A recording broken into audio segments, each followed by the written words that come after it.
Quatrième exemple, si on dit x sur 5 est égal moins 4 et on veut ça dans n. On veut ça dans n.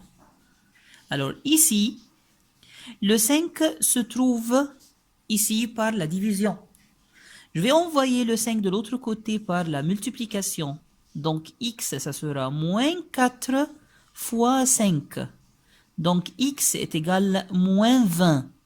X est égal à moins 20. Est-ce que le moins 20 se trouve dans n? Non. Donc on va écrire n'appartient pas dans n.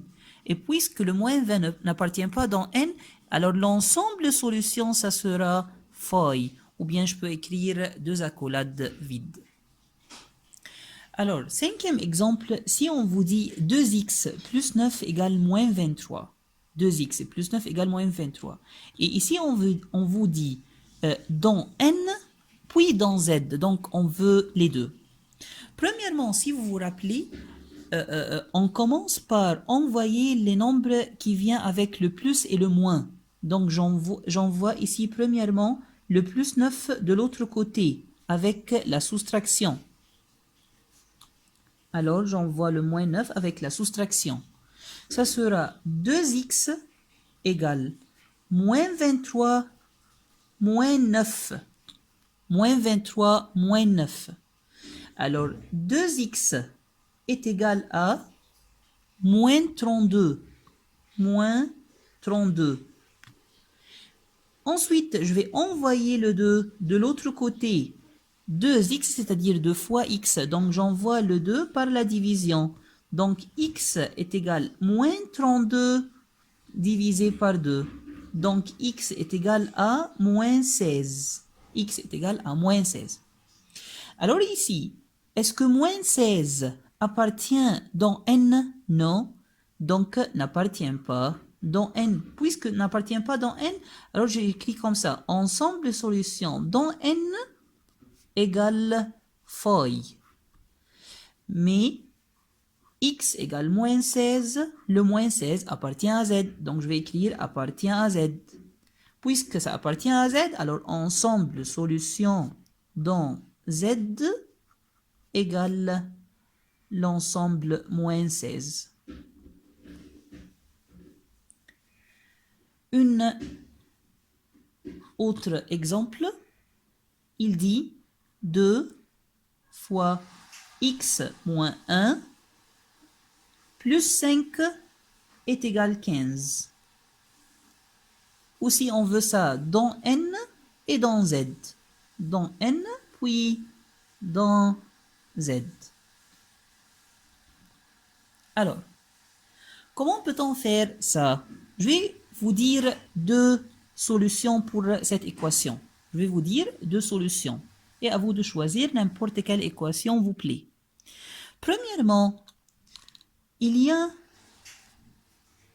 une qui dit que je dois envoyer le plus 5 de l'autre côté. Et bien sûr, ça c'est vrai. Alors j'envoie le plus 5 de l'autre côté, ce sera moins. Et ici, 2 fois x moins 1 égale 15 moins 5. Donc 2 fois x moins 1 égale 10. Ensuite, je vais faire une distributivité. Je vais utiliser la distributivité ici. Je vais prendre le 2 fois x une fois et le 2 fois 1 une autre fois. Alors 2 fois x, ça sera 2x. Le signe moins tombe ici. 2 fois 1, ça sera 2. Égale 10. Donc j'ai fait une distributivité. Ensuite, je vais prendre le moins 2 et je vais l'envoyer de l'autre côté par l'addition. Donc ça sera 2x égale 10 plus 2. Alors, je vais envoyer le 2 de l'autre côté par la division. Alors x, excusez-moi, ça c'est 2x égale 12. Et je vais envoyer le 2 de l'autre côté par la division. Donc x est égal 12 divisé par 2. Alors x est égal à 6. X est égal à 6, donc appartient à n. Alors, ensemble, solution dans n égale 6. Aussi, x est égal à 6 appartient à z. Ensemble, solution dans z égale 6. Mais il y a une autre solution. Quelle est l'autre solution? Parfois, il y a des élèves qui n'aiment pas faire la distributivité. Donc, il y a une autre solution pour celles qui n'aiment pas faire la distributivité. Bon, toujours, on va envoyer le plus 5 de l'autre côté avec la soustraction. Ça sera 2 fois x moins 1 égale 15 moins 5. Alors, 2 fois x moins 1 est égal 10. Ensuite, on ne va pas faire ici la distributivité. Je vais envoyer le 2 de l'autre côté.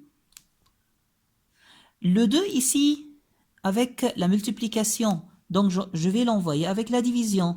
Ça sera x moins 1 égale 10 divisé par 2. Puisque le 2 s'en va, alors je peux enlever les deux parenthèses. Ça sera x moins 1 égale 5. Et à la fin, je prends le moins 1 et je l'envoie de l'autre côté avec l'addition. Ça sera x égale 5 plus 1. 5 plus 1, alors x est égal à 6. Et je continue, x appartient dans n, ensemble de solutions dans n, 6, ensemble de solutions dans z, 6. Merci.